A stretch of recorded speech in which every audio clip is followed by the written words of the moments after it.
Bonjour à tous, bienvenue sur Canal Turf. Nous allons parler ensemble des réunions de samedi sur les forums d'Auteuil et dimanche on ira pour la première belle réunion du meeting d'hiver.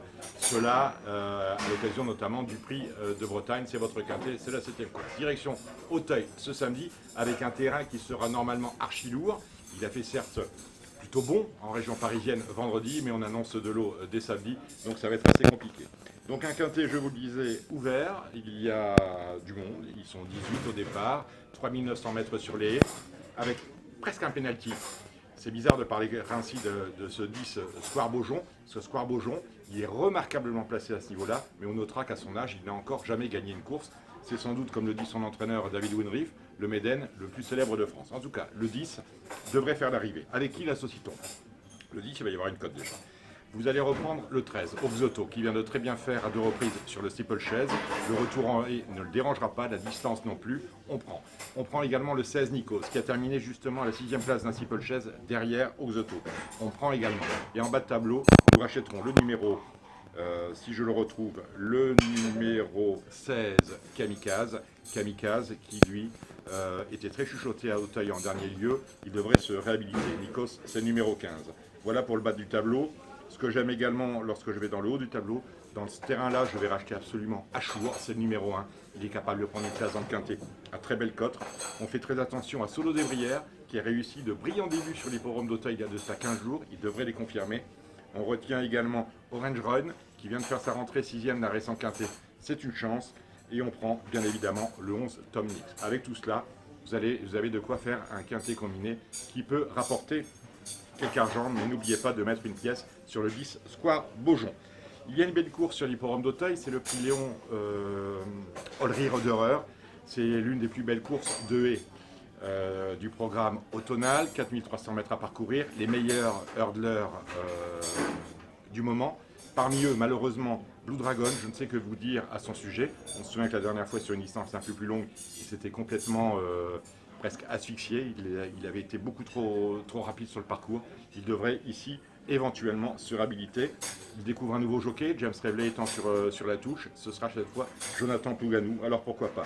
Non, il y a un outsider que j'aime bien dans cette course qui compte 11 partants. C'est le numéro 6, Plumeur, réservé pour cet engagement. Le terrain très souple, voire lourd, va parfaitement lui aller. Et son propriétaire Xavier Librecht m'avait confié qu'il aurait certes pu courir le Grand Prix d'automne avec les bons, mais qu'il préférait les affronter lors de sa course d'après pour tomber sur des chevaux un peu plus fatigués. Ça devrait très bien se passer. On peut éventuellement dans cette épreuve tenter le couplet 5-6 avec Bosseur qui sera également très à son aise dans le terrain lourd. Dimanche, nous serons sur l'hipporome de Vincennes avec un prix de Bretagne extrêmement relevé. 18 partants au départ, tous au même échelon. Il devrait y avoir quelques faux départs au moment du signal des commissaires, mais ça devrait bien se passer quand même pour Bélina Josselin. C'est le numéro 10, c'est la base de la course. C'est une petite rentrée puisqu'elle n'a pas été revue depuis 5 semaines. Mais Jean-Michel Bazir, même s'il avoue dans la presse qu'il n'est pas à 100%, attend d'elle une très belle performance. On retient également Anamix. Ce n'est plus la même jument. Souvenez-vous, l'année dernière, elle avait du mal à partir lors des départs voltés. On l'avait d'ailleurs condamnée à disputer des courses avec départ à l'autostart. Et maintenant, bien, tout est rentré dans l'ordre. A priori, elle s'est amendée, elle s'est assagie, elle est beaucoup moins capricieuse et elle prend ses départs. On l'a vu la dernière fois terminer au 2e rang d'une course gagnée par Aubryon du Gers, qui n'est autre que le meilleur hongre du moment. Donc Bélina Josselin, Anamix sont mes bases.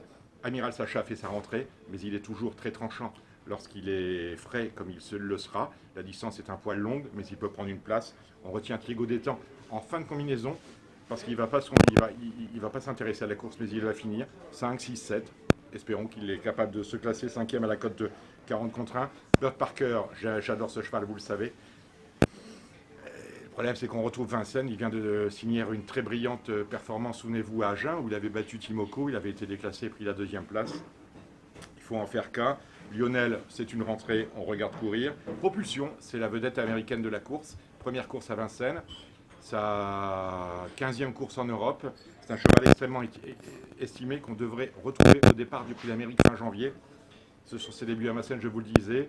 Il a une course dans les jambes, il a bien voyagé, il n'est pas là pour faire de la figuration. Et on a Charlie Dunoyer, qui est le seul 4 ans au départ, avec Tony Joe. Charlie Dunoyer qui est capable de faire un truc. Un truc également, c'est ce qu'on attend du 2 Baltic Charm. Donc voilà un petit peu les chevaux que je vois. Ils sont à peu près 7 ou 8. vous faites une tournante. Et on a d'autres belles courses, notamment de semi-classiques pour les chevaux âgés de 3 ans. D'un côté, chez les mâles, Django Riff devrait s'imposer. Chez les femelles, on va absolument racheter Dawana. Il n'y aura pas très cher, mais on peut tenter un report de ces 2 chevaux.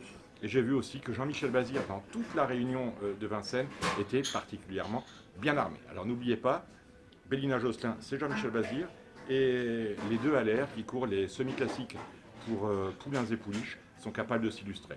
On se retrouve la semaine prochaine avec un programme qui sera inversé, puisque samedi on sera à Vincennes et dimanche on ira pour la dernière fois de l'année voir de grandes courses sur l'hippodrome d'Auteuil. Salut!